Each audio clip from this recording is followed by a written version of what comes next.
Bismillahirrahmanirrahim. Assalamualaikum warahmatullahi wabarakatuh.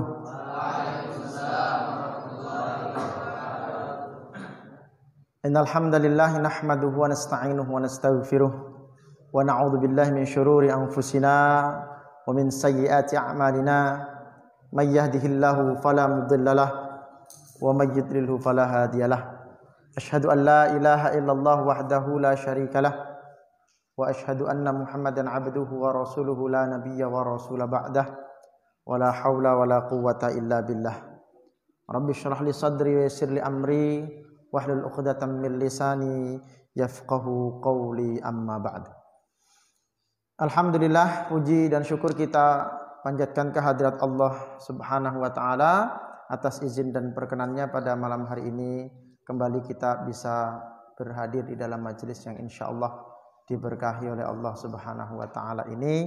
Kita bermohon kepada Allah Subhanahu wa taala agar kiranya memberikan keberkahan kepada kita semua, memberikan keistiqomahan kepada kita semua dalam upaya kita untuk menuntut ilmu, mempelajari agama Allah sebagai bekal pedoman tuntunan dalam kehidupan kita. Salawat dan salam semoga senantiasa terlimpah curah kepada junjungan kita Nabi Allah Muhammad sallallahu alaihi wa alihi wasallam beserta ahli bait, keluarga beliau, para sahabat beliau, dan semoga kita semua termasuk umat beliau yang senantiasa istiqamah di atas al-Islam, di atas as-sunnah ini hingga maut menjemput kita. Amin ya rabbal alamin. Ikhwani fiddin rahimani wa rahimakumullah. Alhamdulillah, kita masih akan melanjutkan kajian kita tadabbur terhadap ayat-ayat Allah yang pada pertemuan yang lalu kita sudah membahas bagian awal dari surah Al-Buruj. Surah Al-Buruj adalah surah urutan yang ke-85 di dalam mushaf Al-Quran. Ya. Di ayat sebelumnya kita sudah membahas ada beberapa ayat yang kemudian di dalam riwayat Nabi sallallahu alaihi wasallam ada satu kisah yang berkaitan dengan ayat-ayat ini, dengan ayat awal ini. Kita sudah menceritakan tentang satu peristiwa yang disebut sebagai peristiwa Ashabul Ukhdud. Was-samaa'i dzatil buruj wal yaumil ma'ud wa syahidin wa mashhud qutila ashabul ukhdud. Setelah Allah Subhanahu wa taala bersumpah atas nama, bersumpah dengan nama ciptaannya, makhluk-makhluk ciptaannya, menunjukkan kekuasaan Allah, demi langit yang mengandung gugusan bintang, Al-Buruj, itu yang kemudian menjadi nama daripada surah ini. Kemudian Allah Subhanahu wa taala juga bersumpah dengan nama makhluk-makhluk yang lain, hari-hari yang mulia, wal yaumil ma'ud wa syahidi wa mashhud. Kemudian Allah Subhanahu wa taala menyebutkan qutila ashabul ukhdud, celaka para orang yang disebut ashabul ukhdud, orang-orang yang menggali parit, orang yang membuat parit untuk kemudian menyalakan api di dalamnya, an-nari dzatil waqud, yang kemudian api di dalamnya itu, di dalam parit itu menjadi tempat pembinasaan bagi orang-orang yang beriman. Idhum 'alaiha qu'ud.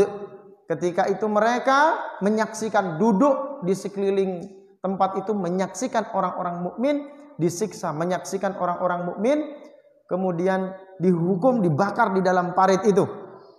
Ya, ini yang diceritakan di dalam awal daripada surah Al-Buruj ini, menceritakan satu kisah yang mana kisah itu kemarin sudah kita ceritakan satu riwayat yang cukup panjang berkaitan dengan peristiwa Ashabul Ukhdud ini.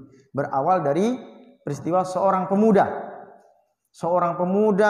yang bersungguh-sungguh istiqomah belajar agama sampai akhirnya kemudian tumbuh menjadi seorang pemuda yang luar biasa, diberi karomah oleh Allah Subhanahu wa taala, diberikan kemuliaan oleh Allah Subhanahu wa taala. Kemuliaan itu ya, karomah-karomah, keajaiban-keajaiban, bahkan bisa menyembuhkan penyakit, itu disebabkan oleh keistiqomahannya di dalam agama.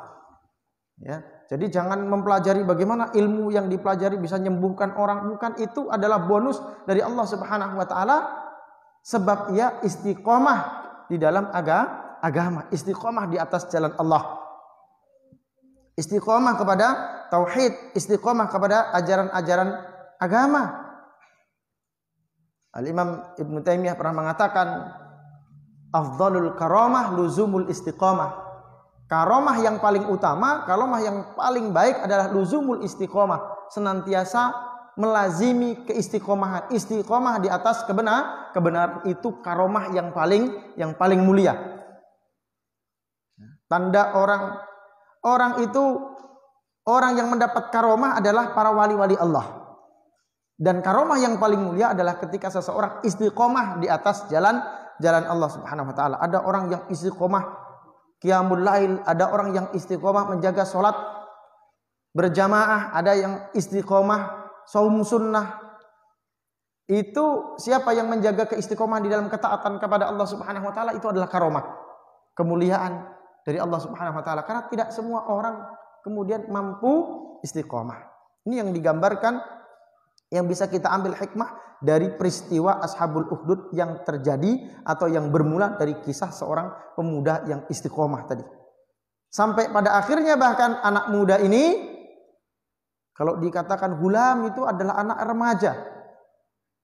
Usianya mulai dari belasan tahun, 10 tahun itu masih disebut gulam. Anak-anak muda, anak-anak remaja. Yang kemudian bahkan pada akhirnya mengorbankan dirinya di jalan Allah. Dihukum mati dengan cara macam-macam, nggak bisa. Naik ke atas gunung, nggak bisa, malah algojo-algojonya yang jatuh mati semua. Dibawa ke laut mau ditenggelamkan, malah yang mengantar atau para eksekutornya yang jatuh ke dalam lautan tenggelam mati semua. Akhirnya dia sendiri yang membocorkan rahasia bagaimana agar dia bisa dibunuh. Ini kan kalau dia tidak bocorkan kan nggak mati dia. Berarti dia mengorbankan diri di jalan Allah, di jalan dakwah. Karena dengan pengorbanannya itu, begitu dia katakan, ambil anak panah dari sarung anak panahku, dari kantong anak panahku, lalu kemudian panahlah dengan menyebut apa? Bismillahirabbil ghulam. Dengan menyebut asma Allah, Rabbnya, Tuhannya si gulam ini, Tuhannya anak muda ini. Maka dipanahlah dia di pelipisnya. Tapi begitu dia mati, matinya tidak sia-sia. Begitu dia mati, penduduk negeri itu yang menyaksikan peristiwa itu semuanya beriman kepada Allah Subhanahu wa taala. Luar biasa, mengorbankan dirinya, seorang anak muda yang mengorbankan dirinya di jalan Allah, di jalan dakwah demi tegaknya kalimah Allah. Ini seorang anak muda. Jemaah yang dirahmati oleh Allah Subhanahu wa taala, kita akan melanjutkan pembahasan kita dari ayat yang ke-8. A'udzubillahi minasyaitonirrajim. Wa ma naqamu minhum illa ayyuminu billahil azizil hamid. Ini masih berkaitan dengan peristiwa Ashabul Ukhdud tadi. Wa ma naqamu minhum illa ayyuminu billahil azizil hamid. Dan mereka menyiksa orang-orang mukmin itu hanya karena mereka beriman kepada Allah yang Maha Perkasa, Al-Aziz, Al-Hamid. Jadi orang-orang yang disiksa, dimasukkan ke dalam parit yang berisi api yang menyala-nyala tadi, sebabnya apa? Apakah karena mereka berbuat kriminal? Apakah karena mereka mencuri? Tidak. Apakah karena mereka tidak mau bayar pajak kepada pemerintah? Tidak. Tapi karena apa? Karena mereka beriman kepada Allah, meyakini Allah sebagai apa?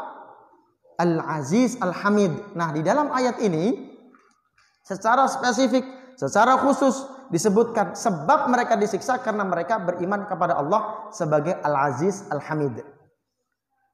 Nah, kita belajar mengapa dua sifat Allah ini yang disebut, lalu menjadi alasan bagi penguasa raja pada waktu itu untuk menyiksa kaum muslimin.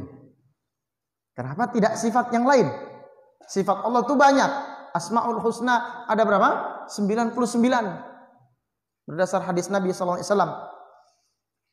Tapi yang menjadi alasan terbesar, menjadi alasan terkuat, si penguasa ini, si raja ini menyiksa rakyatnya sendiri, bahkan membakar rakyatnya sendiri, disebabkan karena mereka beriman kepada Allah Al-Aziz Al-Hamid. Apa itu Al-Aziz? Al-Aziz, Allah Maha Perkasa. Perkasa ini bukan berarti perkasa fisiknya, berarti ototnya besar, bukan begitu. Yang dimaksud Al-Aziz ini bukan kalau ada orang disebut Aziz, dia Aziz, bukan perkasa badannya. Tapi begini contoh, misalnya kita naik motor di jalan raya, kemudian di pinggir jalan di depan kita ada orang badannya besar, tegap, ya, kemudian niup peluit, pakai topi, pakai seragam, tiup peluit, prit, prit, kita naik motor. Kebetulan nggak pakai helm, nggak bawa SIM, nggak bawa STNK. Asal jangan nggak bawa motor aja, bingung lagi nanti. Naik motor ini, ya, prit, gagah perkasa pakai seragam. Apa perasaan? Apa perasaan? Senang apa deg-degan? Ya, seragamnya apa dulu? Kalau seragamnya seragam satpam yang dipakai, takut nggak? Nggak, biasa aja ya kan? Padahal badannya gede, prit, prit. Apalagi seragamnya tukang parkir aja. Takut nggak? Enggak. Tapi ini lain lagi. Ada yang berdiri, nggak terlalu besar badannya, bahkan agak kurus kecil. Ya, pakai topi, pakai peluit. Seragamnya coklat, seragam polisi. Apa rasanya? Masya Allah, deg-degan, berdebar jantungnya. Ya, berdebar jantungnya. Kayak anak muda mau menghadapi calon mertua tuh rasanya. Di jalan ketemu, padahal badannya nggak terlalu besar, tapi seragamnya itu. Nah, ini perkasa namanya. Ini Aziz. Maksudnya di sini apa? Perkasa itu karena kenapa kita takut? Kenapa kita deg-degan? Karena yang di hadapan itu, yang niup peluit ini orang yang punya wewenang. Betul nggak? Betul. Punya wewenang. Jadi Aziz itu maksudnya perkasa. Dia punya wewenang, punya kekuasaan, punya otoritas. Dia mampu memberikan kendali. Nah, itu Aziz. Jadi bukan perkasa secara fisik. Nah, jadi kalau dibandingkan, walaupun yang satu tadi badannya gede, berotot mungkin, tapi seragamnya seragam satpam. Yang satu badan nggak terlalu besar, tapi seragamnya polisi. Nah, ya, yang satu di sebelahnya pakai tongkat, satu sebelahnya pakai pistol. Nah, beda kan perasaan, karena yang satu ini punya kuasa. Ini yang sifat semacam ini Aziz namanya. Punya kekuasaan yang mengendalikan. Punya otoritas, ya, dia berkuasa, itu maksudnya Al-Aziz, ya. Ini maknanya Al-Aziz. Allah Subhanahu wa taala Al-Aziz. Ya. Di dalam Al-Qur'an ada kalamullah di dalam surah Al-Munafiqun ayat ke-8. A'udzubillahi minasyaitonir rajim. Bismillahirrahmanirrahim. Yaquluna la irja'na ilal madinati la yukhrijannal a'azzu minhal adal walillahil 'izzatu walirasulih walil mu'minina walakinnal munafiqina la ya'lamun. Mereka berkata, orang-orang munafik, sungguh jika kembali kita ke Madinah nanti, kembali dari perang, ini kembali dari perang, orang-orang munafik ini melakukan provokasi. Mereka mengatakan, pastilah orang yang kuat, pastilah orang yang punya kekuasaan, ya, al-a'azzu minhal, ya, dikatakan di sini la yukhrijannal a'azzu minal adal. Orang yang punya kekuasaan pasti akan mengusir orang-orang yang lemah. Maksudnya orang muhajirin dengan orang-orang yang lemah, tidak punya kekuasaan. Walillahil 'izzatu walirasulih. Kata Allah Subhanahu wa taala, balas perkataan mereka, sesungguhnya bagi Allah lah al-izzah, keperkasaan tadi, wali rasulih, dan bagi orang dan bagi rasulnya, walil mu'minina, dan bagi orang-orang yang beriman. Milik Allah, milik Rasul, milik orang-orang yang beriman. Walakinnal munafiqina la ya'lamun, akan tetapi orang munafik itu enggak paham. Mereka tidak mengerti. Orang munafik itu kan orang yang pura-pura beriman. Keimanannya tidak sampai ke situ. Mereka tidak menguasai Allah, tidak mengimani Allah sebagai Al-Aziz. Padahal hanya Allah lah yang berhak atas Al-Izzah itu tadi. Di dalam ayat ini tadi. Ya. Maksudnya apa?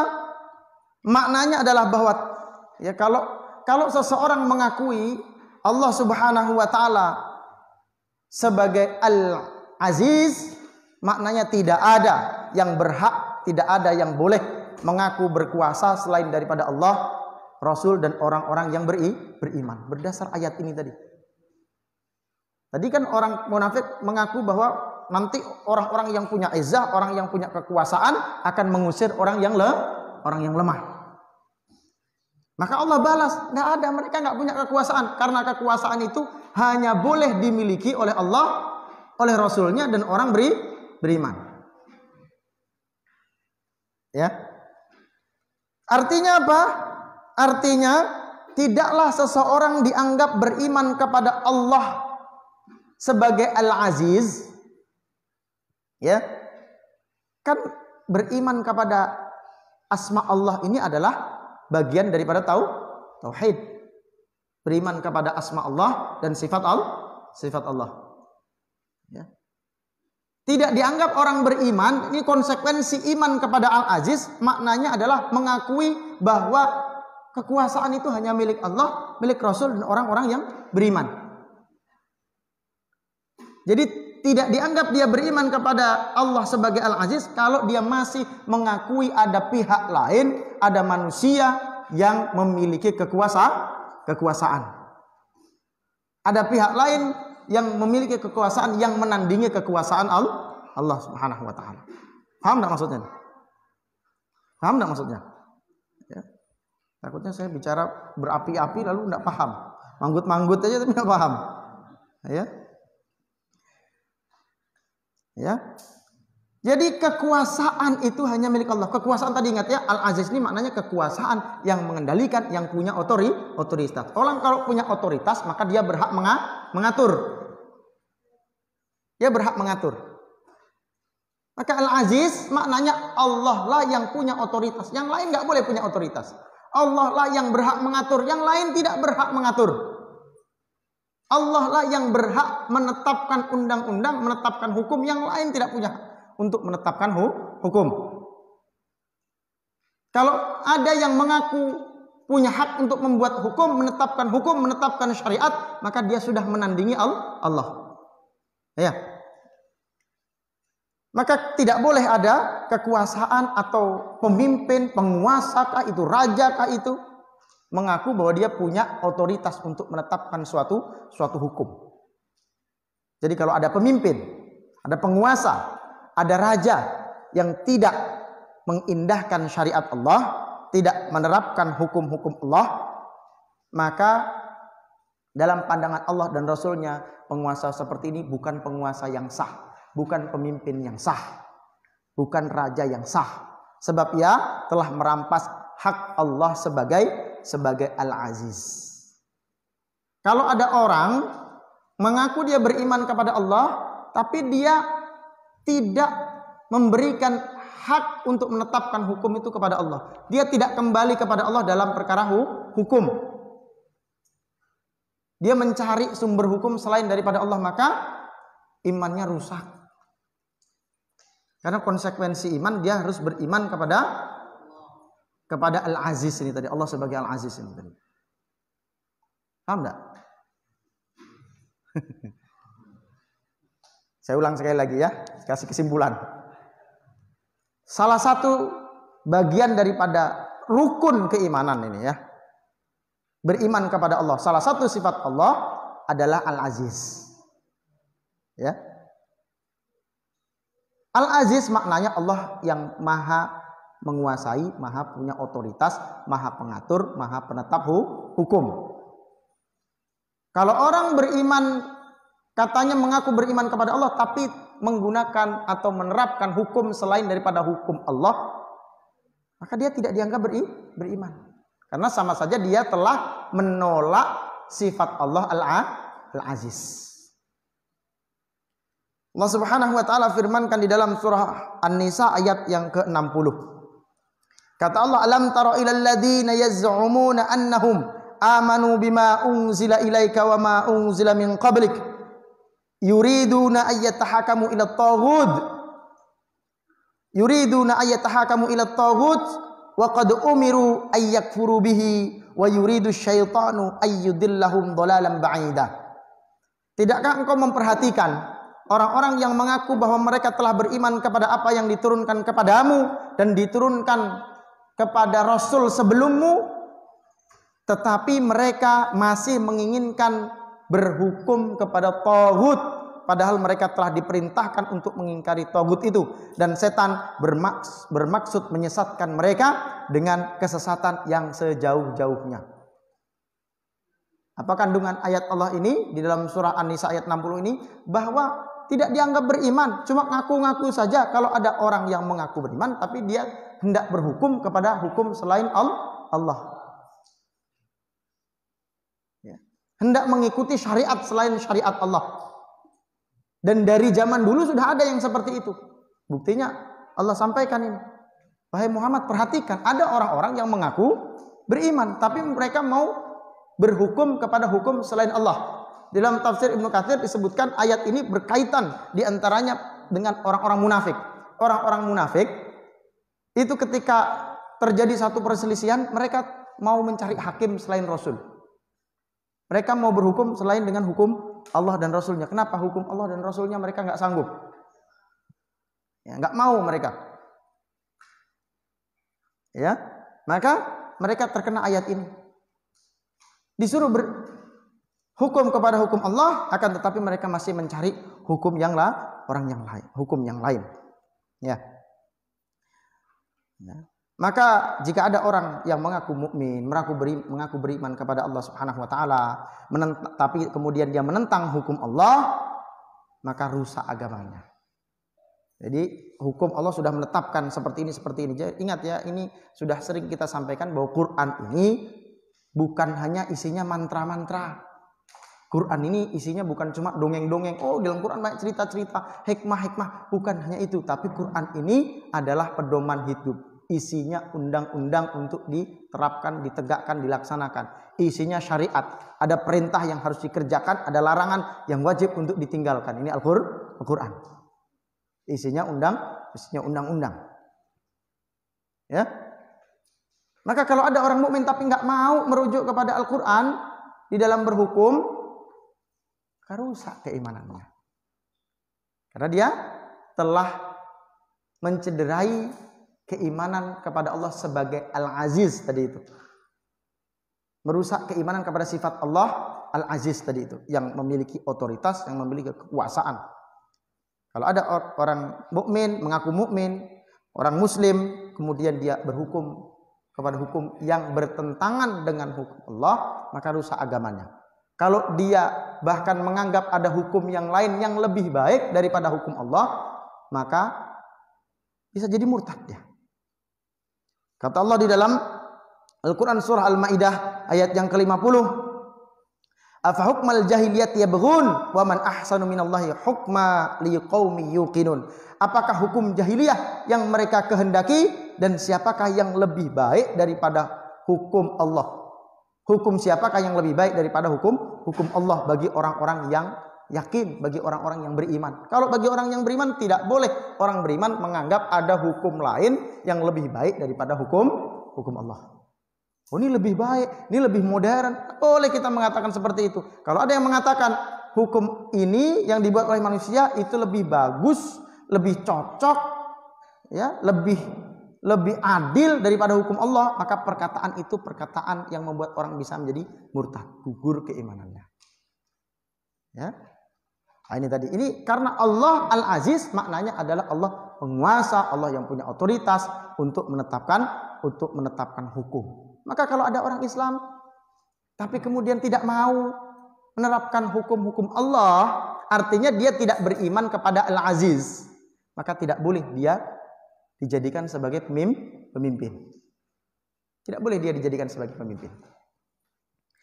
Itu kalau orang beriman. Itu orang yang mengaku muslim, ya. orang mengaku beriman, orang mengaku muslim, tapi tidak mau melaksanakan hukum-hukum Allah, bahkan menentang hukum Allah, maka tidak boleh dijadikan pemimpin. Apalagi orang yang jelas-jelas kafir. Maka Allah Subhanahu wa taala katakan dalam surah Al-Maidah ayat 51, "Ya ayyuhalladzina amanu la tattakhidul yahuda wan nasara awliya." Wahai orang-orang yang beriman, janganlah kau jadikan orang Yahudi dan orang Nasrani itu sebagai pemimpinmu. Ba'duhum awliya'u ba'din. Mereka itu menjadi pemimpin bagi sebagian yang lain.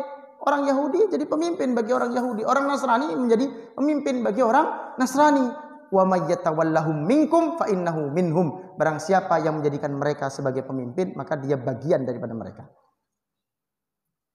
Orang menjadikan orang Nasrani sebagai pemimpin, berarti dia ikut jadi Nasrani. Menjadikan orang Yahudi sebagai pemimpinnya, maka dia jadi bagian daripada orang Yahudi. Innallaha la yahdil qaumadz zalimin. Sesungguhnya Allah tidak memberikan petunjuk kepada orang-orang yang zalim. Itu kezaliman yang besar ketika seseorang memberikan kepemimpinan kepada orang kafir. Kan zalim itu meletakkan sesuatu tidak pada tempatnya. Kepemimpinan itu hanya diberikan kepada orang yang beriman. Tadi kan ya, bahwa yang namanya al-izzah itu hanya untuk Allah. Walillahil izzatu wali rasuli walil mu'minin. Izzah itu, otoritas tadi itu hanya milik Allah, milik Rasul dan orang beriman. Kepemimpinan itu milik Allah, milik Rasul dan orang beriman. Tidak boleh diberikan kepada orang yang tidak beriman.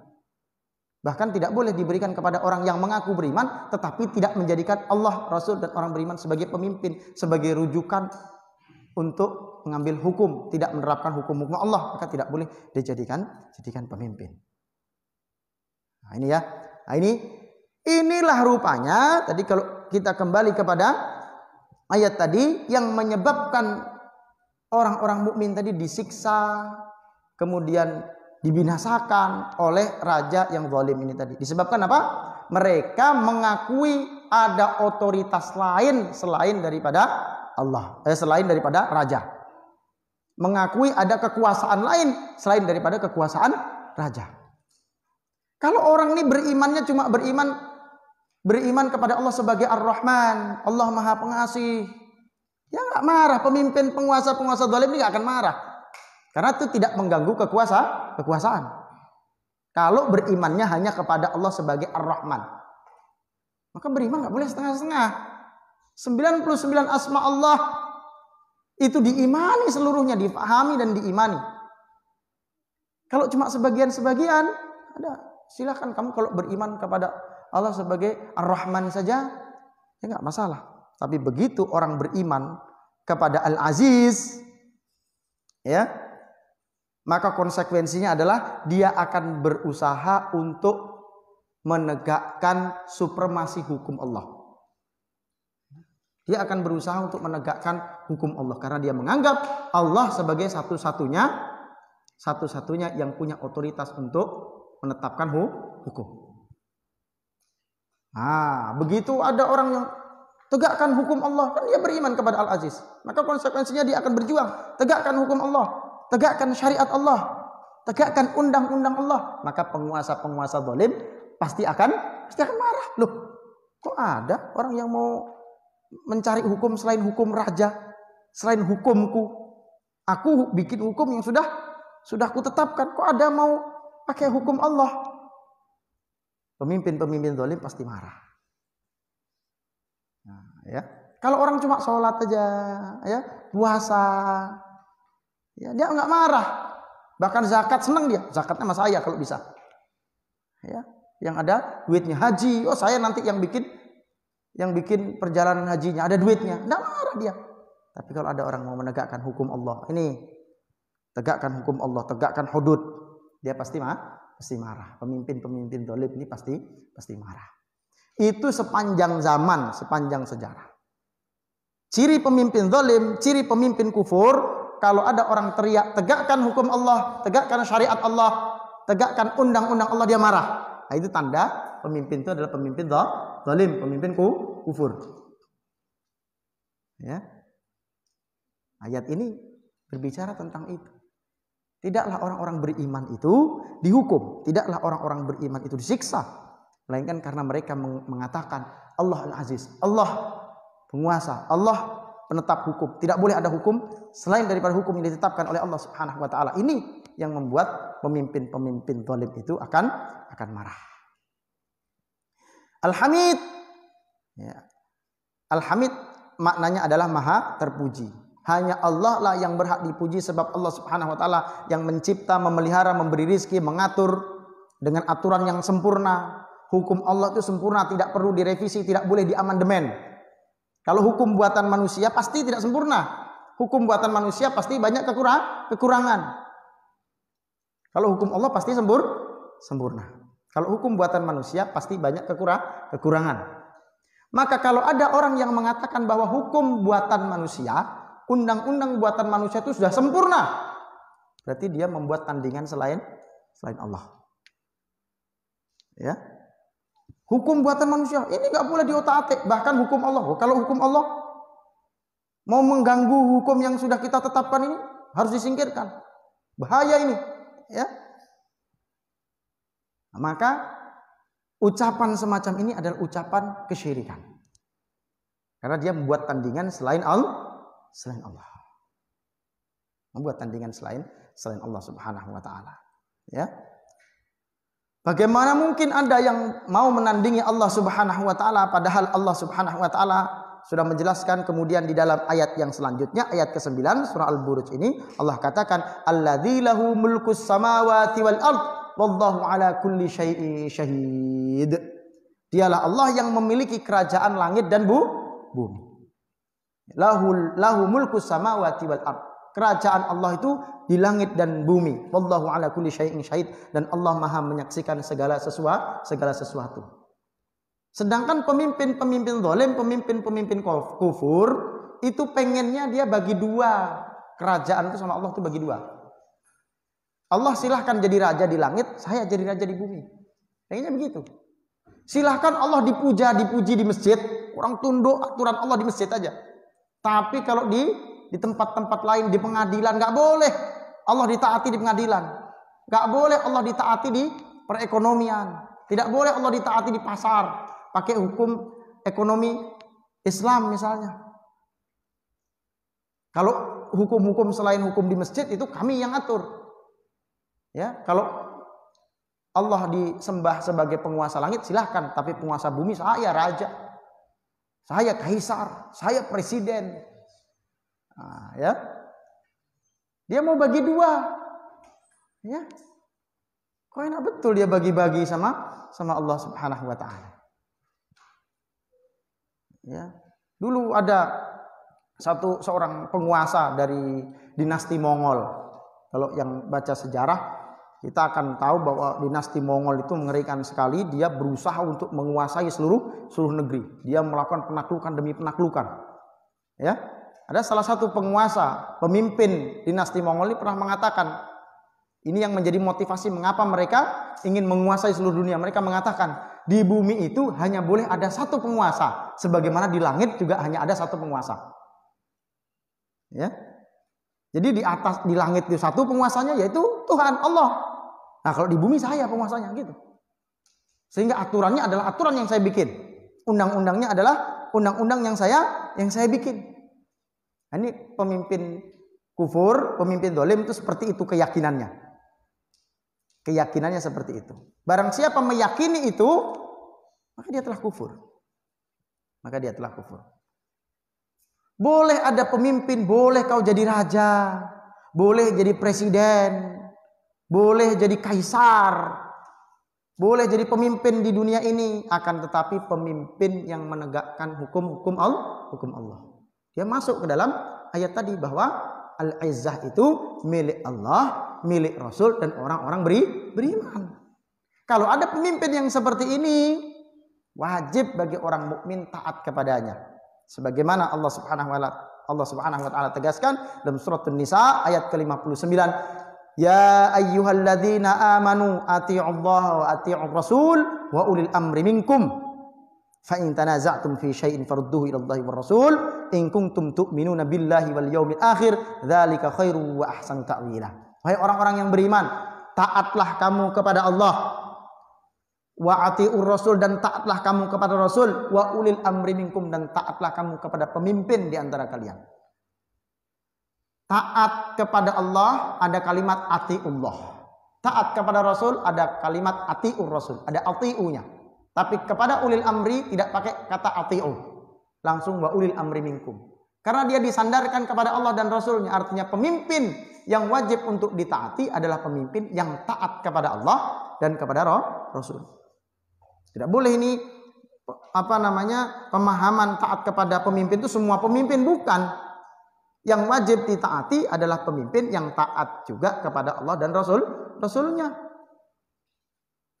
Kalau ada pemimpin yang taat kepada Allah dan Rasulnya, dia tegakkan hukum-hukum Allah, tegakkan syariat-syariat Allah, maka kita taat kepada pemimpin seperti itu bernilai ibadah, dapat pahala. Ya, dapat pahala.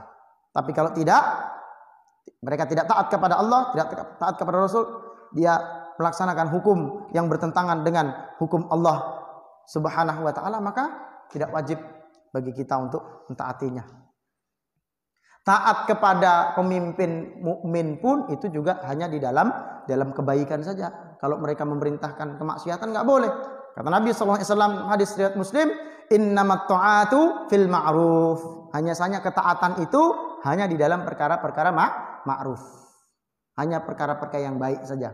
Walaupun itu pemimpin muslim, pemimpin mukmin, dia perintah, kalau perintahnya tidak baik, perintahnya adalah kemungkaran, kita tidak wajib taat. Dalam hadis yang lain, riwayat Ibnu Abi Syaibah, kata Nabi sallallahu alaihi wasallam, la ta'ata li makhluqin fi ma'siyatil khaliq. Tidak ada ketaatan kepada makhluk dalam hal maksiat kepada Al-Khaliq, sang pencipta.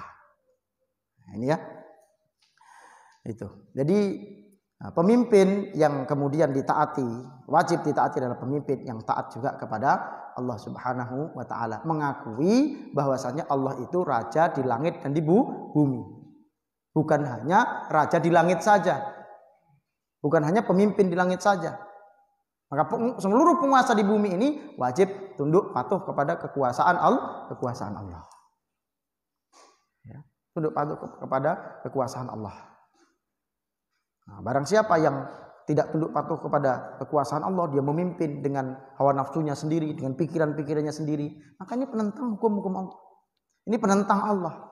Ini musuh Allah karena dia membuat tandingan, menjadikan dirinya sebagai tandingan selain Allah Subhanahu wa taala. Kemudian ayat yang berikutnya, ayat yang ke-10, innal ladzina fatanul mu'minina wal mu'minati tsumma lam yatubu falahum adzabu jahannam wa lahum adzabul hariq.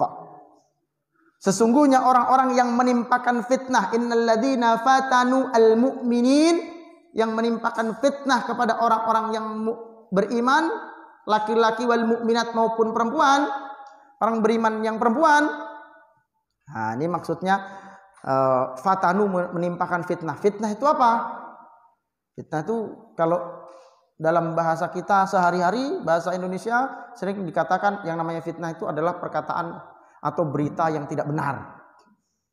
Ya, berita yang tidak benar. Padahal makna fitnah sesungguhnya bukan itu. Di dalam penjelasan para ulama, di dalam kamus-kamus bahasa Arab, al-fitnah itu tidak dianggap sebagai, tidak didefinisikan sebagai berita bohong.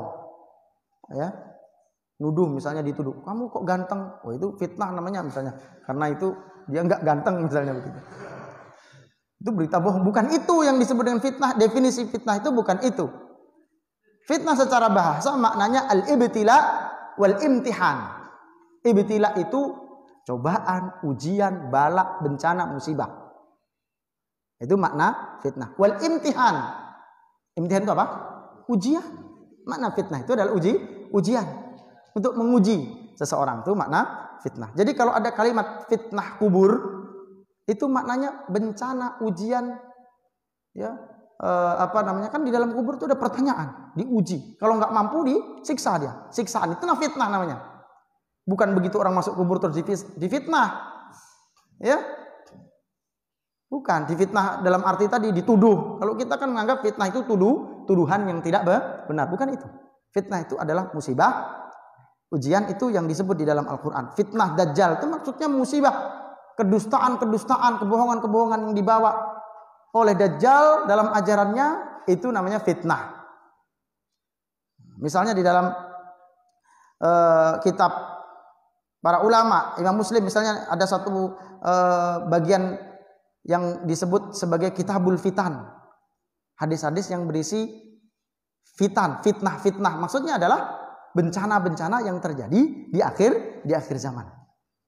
Maka tidak tepat. Kadang kan kita pakai ayat al-fitnatu asyaddu minal qatl.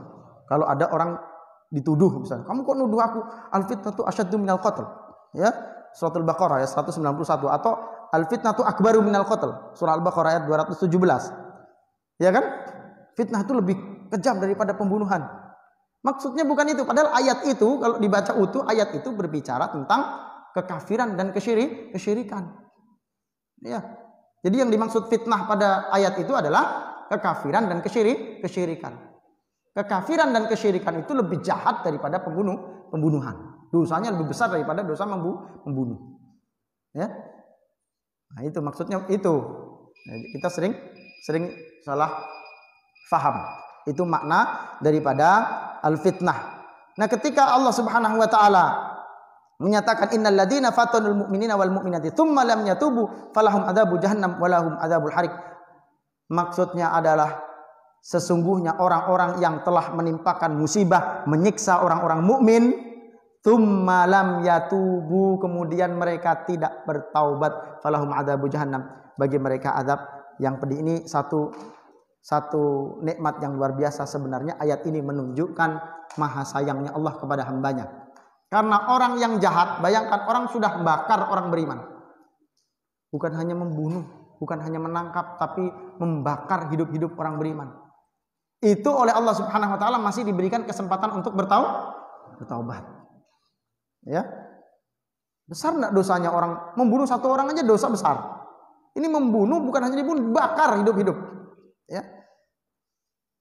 Itu tentu dosa yang sangat besar. Akan tetapi Allah Subhanahu wa taala masih membuka pintu taubat untuk mereka.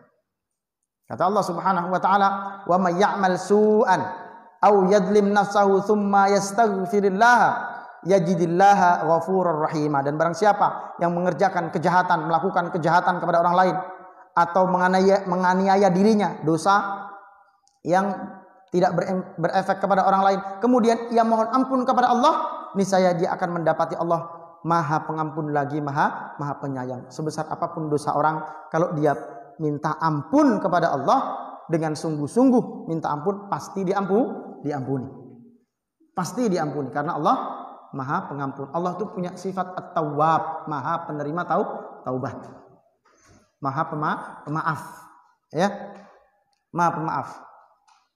Tapi jangan lupa kata Allah, "Tsumma lam yatubu falahum adzabu jahannam walahum adzabul harik." Kalau mereka tidak bertaubat, ini Maha adil Allah. Kalau dia enggak minta maaf, dia tidak bertaubat kepada Allah, maka Allah akan membuat perhitungan. Nanti di pengadilan Allah akan membuat perhitungan dengan mereka. Nanti di hari kiamat tetap pengadilan Allah ditegakkan. Mungkin di dunia dia lolos dari pengadilan. Mungkin dia lolos dari hukuman. Tapi nanti di hari kiamat tidak akan mungkin bisa lolos. Ya. Tidak akan mungkin bisa lolos dari apa? Dari pengadilan Allah, dari hukuman Allah Subhanahu wa taala. Ya. Orang yang mendolimi orang-orang mukmin, ini maha adilnya Allah. Maha adil Allah. Kalau orang mau tobat, orang mau meminta ampun kepada Allah, maka Allah pasti akan mengampuni karena Allah Maha Pengampun, Maha penerima taubat. Sebesar apapun dosanya, dosa apapun bentuknya, kalau dia bertaubat kepada Allah Subhanahu wa taala dengan taubatan nasuha, maka Allah Subhanahu wa taala pasti akan mengampuninya. Jemaah yang dirahmati oleh Allah Subhanahu wa taala, ini beberapa penjelasan berkait dengan ayat 8 sampai ayat ke-10 surah Al-Buruj ini. Yang menjadi poin adalah bahwasanya ya, tauhid itu, tauhid seorang yang ingin dianggap sebagai seorang beriman adalah ketika dia mentauhidkan Allah dalam semua hak Allah, di dalam semua nama dan sifat Allah.